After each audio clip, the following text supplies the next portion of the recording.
Welcome back to all of you. My name is Hina और आज की वीडियो में हम बात करेंगे टाइप्स ऑफ बाइंग मोटिव्स के बारे में या क्लासिफिकेशन ऑफ बाइंग मोटिव के बारे में। आज की वीडियो बहुत ज़्यादा इंटरेस्टिंग होने वाली है। आई होप कि आपको समझ आई। चलिए स्टार्ट करते हैं। सबसे पहले बाइंग मोटिव किसे कहते हैं? बाइंग मोटिव मतलब किसी भी सामान को जब हम खरीदने जाते हैं उसके पीछे का रीज़न, हम क्यों खरीद रहे हैं वो सामान, हमारी क्या फीलिंग है, हमारा क्या थॉट है उस सामान को खरीदने के पीछे, उसे ही हमारा बाइंग मोटिव कहते हैं। ओके हम वो सामान क्यों खरीद रहे हैं, रीजन क्या है, वही हमारा बाइंग मोटिव होता है। अब बाइंग मोटिव को दो तरह से बांटा गया है, primary motives and secondary motive.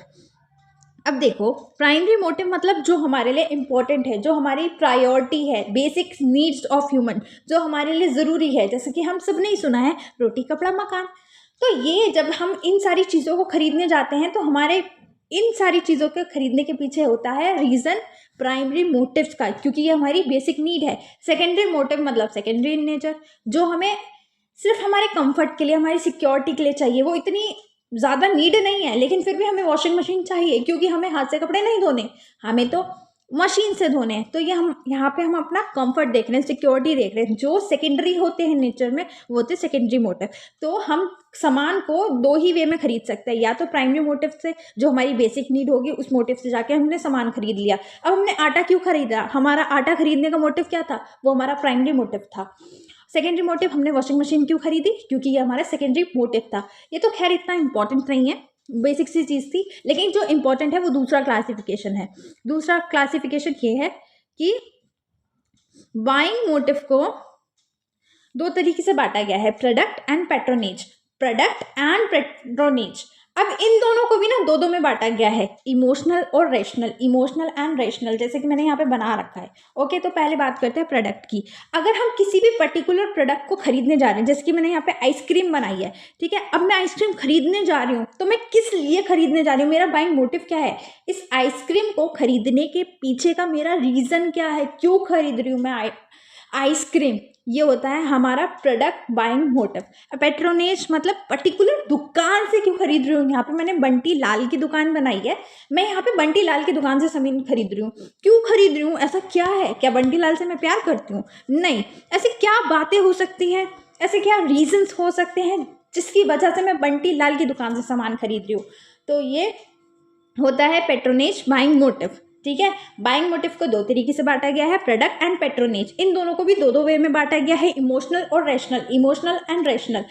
अब हम जब आगे पढ़ेंगे, अभी शायद आपको उतना अच्छे से समझ नहीं आ रहा हो, लेकिन आगे पढ़ेंगे तो बहुत अच्छे से समझ आने लगेगा। तो सबसे पहले हम बात करते हैं इमोशनल प्रोडक्ट बाइंग मोटिव के बारे में। देखो, हम लाइन बारी से चलेंगे, पहले हम इसकी बात करेंगे, फिर इसकी बात करेंगे, फिर इसकी बात करेंगे, फिर इसकी बात करेंगे, क्योंकि यही इंपॉर्टेंट है और कोई इंपॉर्टेंट भी नहीं है। तो सबसे पहले पढ़ते हैं इमोशनल प्रोडक्ट बाइंग मोटिव। हमने एक पर्टिकुलर प्रोडक्ट को क्यों खरीदा, उसके पीछे का क्या रीज़न था? हमने आइसक्रीम खरीदी तो क्यों खरीदी? इसके पीछे के दो ही रीज़न हो सकते हैं, या तो इमोशनल या फिर रैशनल। इमोशनल का मतलब जब हम इमोशनल फैक्टर्स की वजह से कोई भी सामान खरीदते हैं तो वो होता है हमारा इमोशनल प्रोडक्ट बाइंग मोटिव। हमने इमोशनल फैक्टर्स की वजह से वो प्रोडक्ट खरीदा। और रैशनल का मतलब होता है हमने कोई वैलिड रीज़न की वजह से वो प्रोडक्ट खरीदा है, हमने कुछ सोचा है, हमने कुछ दिमाग लगाया है, तब हमने वो प्रोडक्ट खरीदा है, वो होता है रैशनल। इमोशनल मतलब जहाँ पे हमने कोई वैलिड रीज़न नहीं रखा, बस इमोशनली होकर प्रोडक्ट को खरीद लिया। तो इमोशनल प्रोडक्ट बाइंग मोटिव, जब हम किसी भी पर्टिकुलर प्रोडक्ट को बिना किसी रीज़न के खरीद लेते हैं, वो भी किस वजह से? सिर्फ इमोशनल फैक्टर की वजह से, तो उसे कहते हैं emotional product buying motive. Example, pride, jealousy, imitation, sex and romance, love and affection. Pride मतलब कि हम ना अपने आप को ना ऊंचा दिखाना चाहते हैं, हम चाहते हैं कि ना हमारा सोशल स्टेटस बहुत ज़्यादा ऊपर हो, तो हमने ना सिर्फ दिखावे की वजह से इम्पोर्टेड कार खरीद ली, कॉस्टली फर्नीचर खरीद लिए, कि देखो ये हमारा एक इमोशन था, हम अपने सोशल स्टेटस को बढ़ाना चाहते थे, प्राउड फील करवाना चाहते थे, इस वजह से हमने कुछ सामान खरीदा। हमारा कोई रीज़न नहीं था, हमें बस अपने आप को ना प्राउड फील करवाना था नज़रों में, लोगों की नज़रों में, तो इस वजह से हमने सामान खरीद लिया। जेलसी, किसी जेलसी में आकर यार वो उसके पास है मैं भी खरीदूंगा। इमिटेशन मतलब जब हम सेलिब्रिटीज़ की नकल करते हैं, एक्टर्स की नकल करते हैं, कोई भी ट्रेंड चलता है कि उसने वाले कपड़े पहने हैं, उसने ऐसा फैशन अपनाया है, मैं भी अपनाऊंगा। तो ये सारे हमारे कौन से फैक्टर हैं? ये सारे हमारे इमोशनल फैक्टर है। सेक्स एंड रोमांस का मतलब देखो, टेल्कम पाउडर खरीद लिया, क्रीम खरीद ली, अरे यार मैं तो गोरी होंगी, उस लड़के को अट्रैक्ट करना है। जब हम किसी अपोजिट सेक्स को, मतलब कि सामने वाले लड़के को या लड़की को अट्रैक्ट करने के लिए सामान खरीदते हैं, तो भी हमारा इमोशनल फैक्टर होता है। अब हमारा टेल्कम पाउडर खरीदा हमने किस लिए? ताकि लड़की हमारी तरफ खींचे। तो इस वजह से ये भी क्या हुआ, उस प्रोडक्ट को खरीदने का हमारा इमोशनल बाइंग मोटिव हुआ।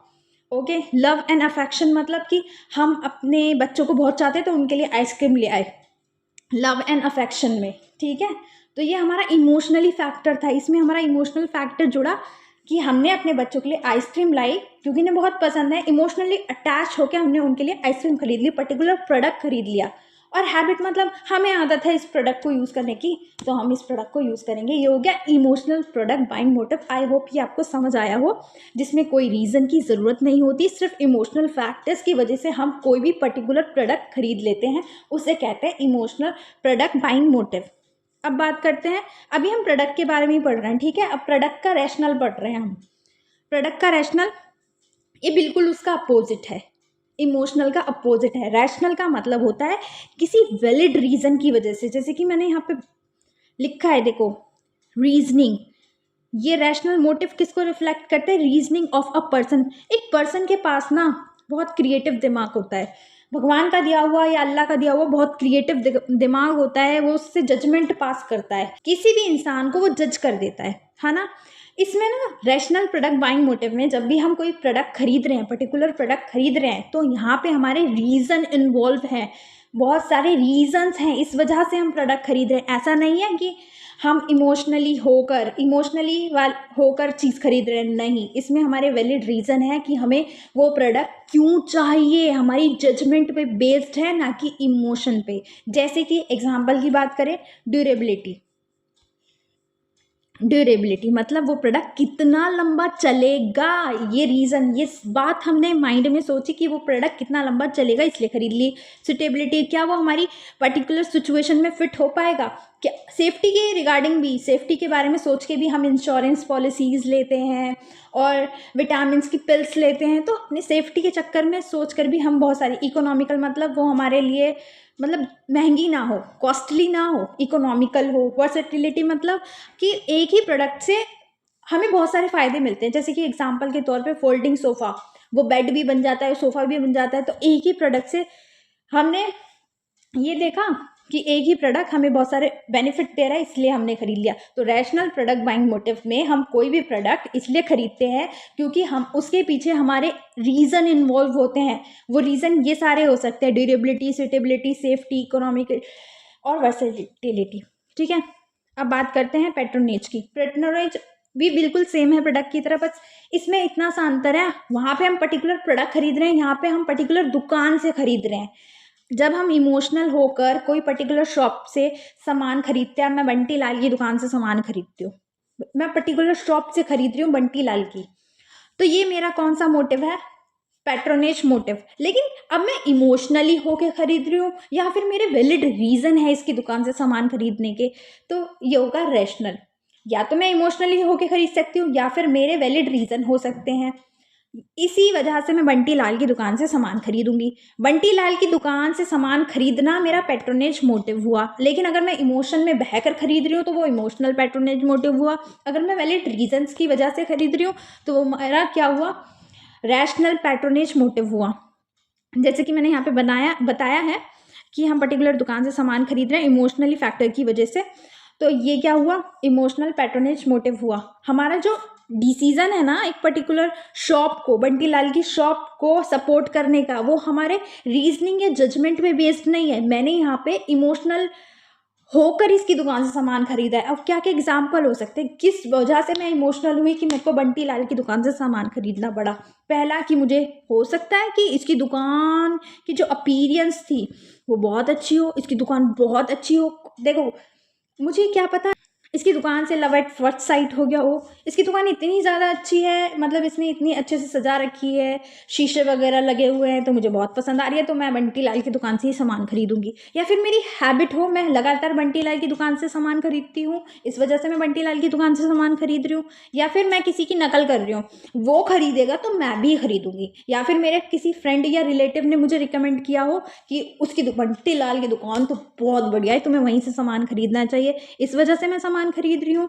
तो कुछ भी हो सकता है। ये मेरे सारे कौन से फैक्टर्स थे? इमोशनल फैक्टर थे। मुझे उसकी दुकान से प्यार हो गया, या फिर मेरी हैबिट थी, या फिर मैंने किसी की नकल करी, या फिर मुझे किसी फ्रेंड और रिलेटिव ने रिकमेंड कर दिया बंटी लाल की दुकान, तो मैं खरीदने लगी। ये सारे मेरे इमोशनल फैक्टर्स थे। बट सेम उसका अपोजिट हो जाता है रैशनल पैट्रोनेज मोटिव। यहाँ पे हमारी रीजनिंग और जजमेंट पर बेस्ड होता है। यहाँ हम बंटी लाल की दुकान से ही सामान खरीद रहे हैं, लेकिन यहाँ पे हमारी रीजनिंग इन्वॉल्व है। बहुत सारे पीपल ना जज कर लेते हैं, तो यहाँ पे जज करते हुए ही, इमोशनल नहीं होते, जज करते हुए ही वो सामान खरीदेंगे बंटी लाल की दुकान से। अब वो कौन से रीज़न हो सकते हैं? क्रेडिट फैसिलिटी, क्या पता बंटी लाल बहुत अच्छी क्रेडिट फैसिलिटी देती हो, मेरे पे पैसे भी ना हो देता हो, मैं मतलब पैसे भी ना देती हूँ और उधार पे मुझे वो सामान दे देता हो। या फिर मेरे पास में फेवरेबल लोकेशन हो, या फिर उसकी बहुत ज़्यादा डिस्प्ले एंड डेकोरेशन बहुत ज़्यादा अच्छी हो, इस वजह से मुझे उसकी दुकान पे सामान खरीदना है। ठीक है, ये मेरे एक यहाँ पे डिस्प्ले एंड डेकोरेशन दोनों में पॉइंट आया है। क्या पता मैं उसकी प्राइस को लेकर, क्वालिटी को लेकर, सर्विस को लेकर सामान खरीद रही हूँ, ये सब चीज़ें वो बहुत अच्छी देता है। या फिर वाइडर चॉइस, उसकी दुकान में बहुत सारी वेराइटी के सामान हो, इस वजह से मैं सामान खरीद रही हूँ। तो बस इतना ही था। इस वीडियो को यहीं एंड करते हैं। मैं फटाफट से एक बार में बताती हूँ मैंने पढ़ाया क्या। मैंने पढ़ाया बाइंग मोटिव, क्लासिफिकेशन पढ़ाया, जिसमें मैंने पढ़ाया प्रोडक्ट एंड पैट्रोनेज। प्रोडक्ट भी दो में डिवाइड है, इमोशनल एंड रैशनल, और पैट्रोनेज भी दो में डिवाइड है, इमोशनल एंड रैशनल। ठीक है, इमोशनल में इमोशनली फैक्टर, रैशनल में रीजनिंग, आर से रीजनिंग और रैशनल, इमोशनल में इमोशनली और इमोशनल। यही वीडियो का एंड करते हैं। आई होप कि आपको वीडियो अच्छी लगी हो। अगर आपको थोड़ा भी लगे कि मैंने मेहनत की है, तो एक लाइक, सब्सक्राइब, कमेंट जरूर करें। Bye bye.